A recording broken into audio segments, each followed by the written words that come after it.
Donc j'héberge actuellement une jeune fille qui est étudiante, qui est là depuis le mois d'octobre. Pour moi, tout se passe bien. C'est la troisième déjà que j'héberge.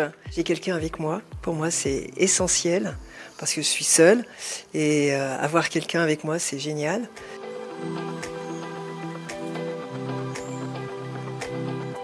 C'est une semaine pendant laquelle on fait plein d'événements sur le bassin de vie de Chambéry. Pour cette année, plus spécifiquement, Chambéry et la Motte Servolex.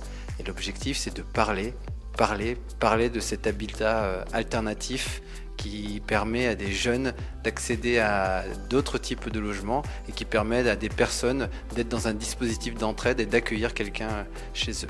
Alors pendant cette semaine de la cohabitation dans tout le bassin de Chambéry, mais surtout la Motte et Chambéry, on retrouve des conférences, une table ronde, des ciné-débats, des temps d'échange, des ateliers-jeux et puis des présences sur les marchés de Chambéry et de la Motte Servolex. La cohabitation et la colocation, c'est deux choses différentes. La cohabitation, c'est moi qui loue une chambre à une personne, à un étudiant ou enfin une jeune personne.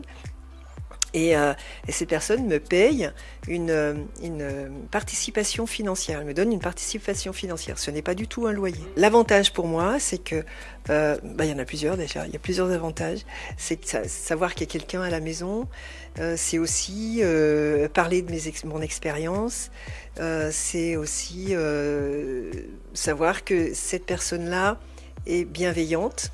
Puisqu'il y a aussi ça, il y a un engagement. Et puis, il y a le fait aussi que je sais que les jeunes galèrent énormément pour trouver des logements quand ils sont étudiants. Ils n'ont pas accès au parc extérieur.